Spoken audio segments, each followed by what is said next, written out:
Disclaimer. The following story was sent to me by a man who asked me not to use his real name, the names of his family members, or the town where this happened. He told me this started the summer he moved back into his grandmother's house after his divorce. At first, he thought it was stress. Then he thought it was sleep paralysis. But according to his grandmother, sleep paralysis does not leave marks on the floor, and it does not answer when you whisper back. The first time I woke up and saw something standing in my room, I told myself it was sleep paralysis. The second time, I still tried to believe that.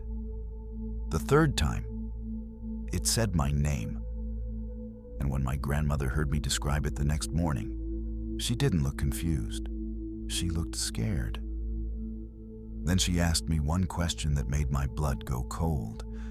She asked if it had been closer the second night. Hey everyone, welcome back to the channel. If you enjoy realistic horror stories, true-style late-night encounters, family horror, and the kind of stories that keep getting worse the longer they go on, make sure to like this video, subscribe, and turn on notifications. And when this story's over, tell me in the comments, if something in your room got closer every night, would you keep calling it a dream? Now let's get into it. I moved back into my grandmother's house in late July, about 6 months after my divorce. I wasn't completely falling apart, but I wasn't doing well either. I was 33, sleeping badly, living out of boxes, and trying to pretend I didn't feel like my life had quietly split in half. My grandmother lived alone in a small old house outside Louisville. It wasn't spooky, just old in the ordinary way. Thin walls, narrow stairs, hardwood floors that clicked when the air changed. A screened porch, a guest room upstairs that stayed hotter than the rest of the house because the vent barely worked. She told me I could stay there until I got back on my feet. At first, it helped. The house was quiet. I'd work on my laptop during the day, help her with groceries, fix little things around the place. And for the first week, I slept better than I had in months. Then one night, I woke up and couldn't move. My eyes were open. I could see the room, the box fan in the corner, the half-open closet, moonlight on the floor, and in the far corner of the room, someone was standing there. Not a monster, not some dramatic nightmare thing. Just a person-shaped darkness. Tall, still, wrong somehow. At first, I told myself I was still dreaming, but then I noticed what made it feel so bad. Its head was tilted too far to one side. One shoulder sat higher than the other. Its outline looked human enough that my brain wanted to accept it, but not human enough to feel safe. I tried to sit up. Nothing. Tried to call out. Nothing. That pressure people describe with sleep paralysis was there too. Right on my chest, heavy enough to make every breath feel borrowed. And that thing just stood there, watching me. I don't know how long it lasted. Maybe 15 seconds, maybe 40. It felt much longer. Then all at once my arm jerked, my chest loosened, and I sat up hard. The room was empty. I stayed awake until sunrise, telling myself exactly what anyone else would have told me. Stress, exhaustion, sleep paralysis. I didn't mention it to my grandmother. For a few nights, nothing happened. Then it came back. This time I woke up already knowing something was wrong. The room felt occupied. Not haunted. Not creepy. Occupied. The fan was running. The curtains were barely stirring. Moonlight was spread across the floor at the foot of the bed. And standing there, in that moonlight, was the same shape. Closer now, at the foot of the bed, I couldn't move again. My chest locked up again. But this time it didn't just stand there. It leaned forward slowly, like it was checking whether I was awake.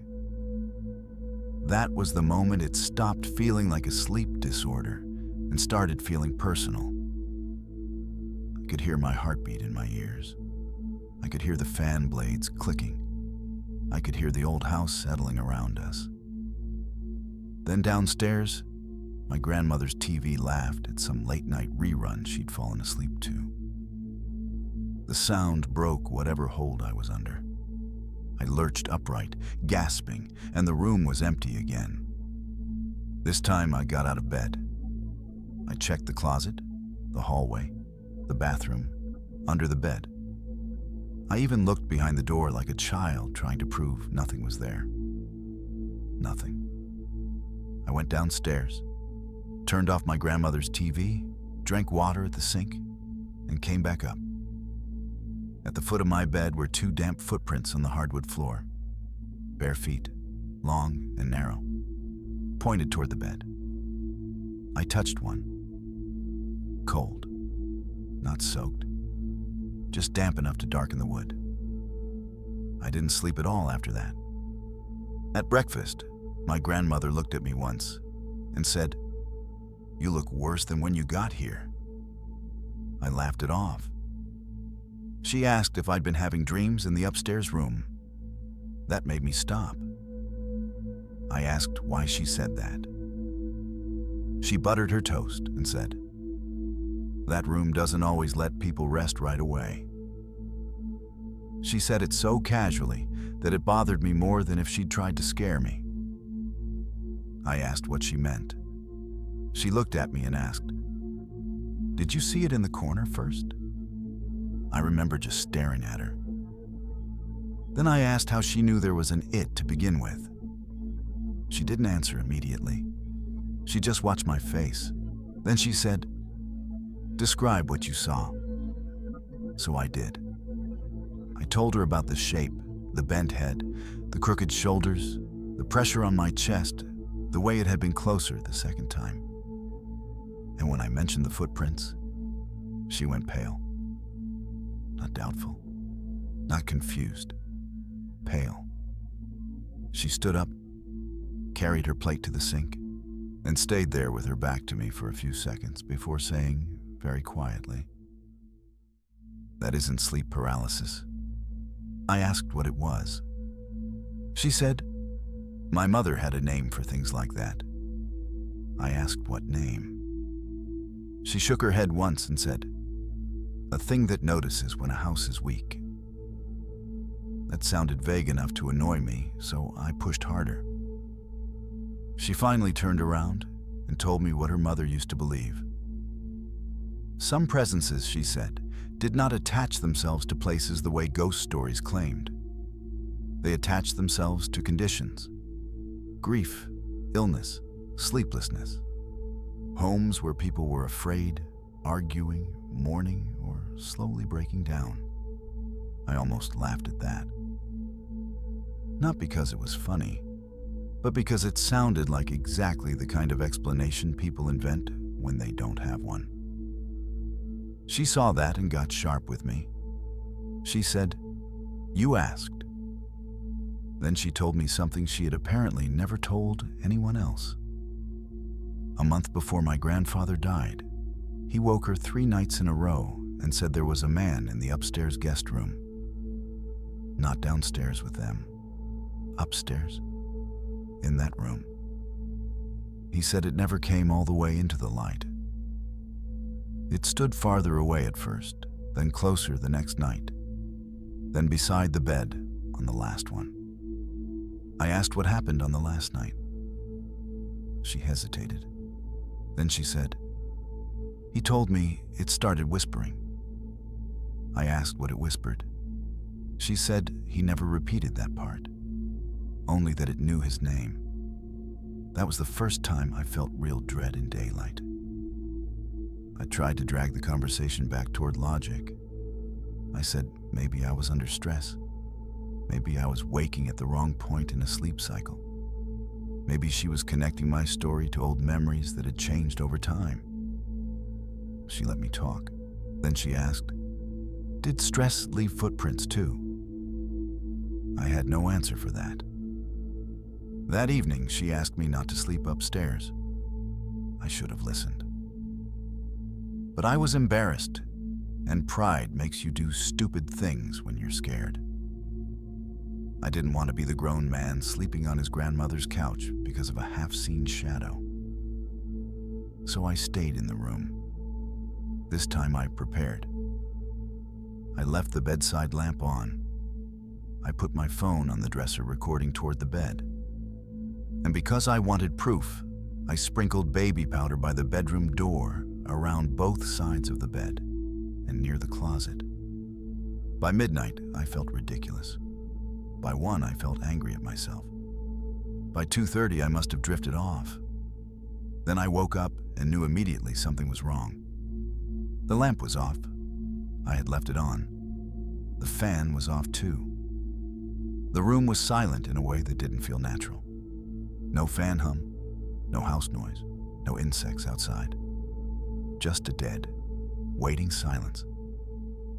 And standing beside the bed, on my left, was the figure.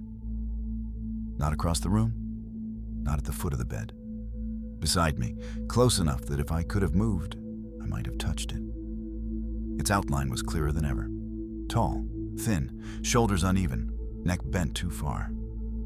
And where the face should have been, there was no detail. No eyes, no mouth.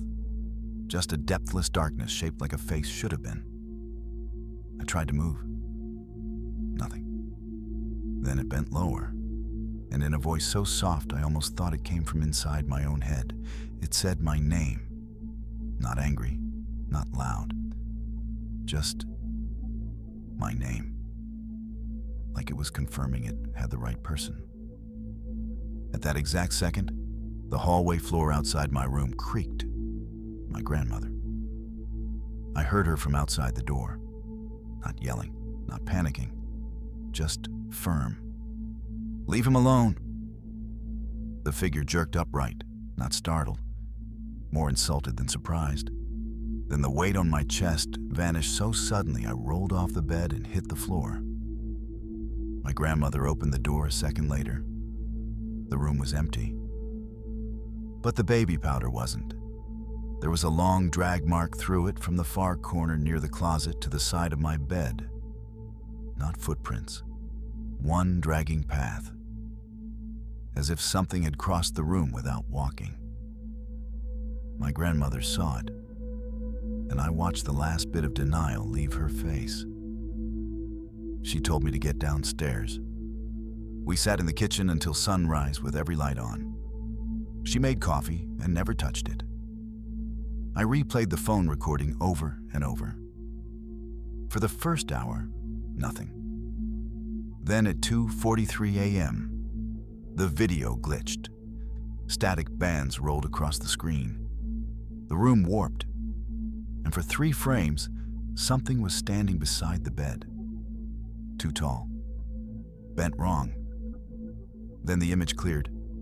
There was no movement in or out. Just 3 frames of presence. My grandmother watched the clip once and refused to watch it again. That morning, she finally told me why she'd come to the door. She said she heard me stop breathing from the hallway. Then she heard a voice in the room say my name. I asked if she was sure. She said, "I'm sure because it didn't sound like you." I moved downstairs that day. For the next 2 weeks, I slept on the couch until I found an apartment. Nothing else happened to me directly after that. But one night, around 1 in the morning, every light upstairs switched on at once. Every single one. My grandmother didn't even go look. She just closed her eyes and said, "It knows the room is empty." I moved out that weekend. She died 9 months later. I never told this story much because I know exactly how it sounds. Divorce, stress, bad sleep, family superstition, suggestion, old house noises, Hallucination, I know. I would think the same thing listening to someone else. But there are two reasons I'm telling it now. The first is that I still have the video. It isn't dramatic. There's no perfect ghost shot. But you can see the distortion, and if you brighten those 3 frames, the shape beside the bed is taller than I am by at least a foot. The second reason is worse. Last winter, I went back to that town to handle paperwork after the house sat empty for months. I told myself I was over it. I told myself grief had made the memory heavier than it was. So before leaving, in broad daylight, I went upstairs one last time. The guest room was almost empty. Dust, pale walls, hardwood floor, and faint marks where the bed used to sit.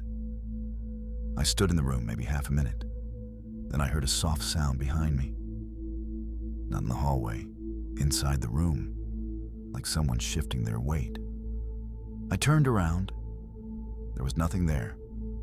But near the closet, in the dust on the floor, was one fresh footprint, long, narrow, bare, pointed toward where the bed used to be. I sold the house 3 months later. I never stayed there after dark again. So call it sleep paralysis if you want. That's what I called it too. Right up until the moment it said my name, and my grandmother heard it answer back. So tell me honestly, if something in your room got closer every night, how long would it take before you stopped calling it a dream?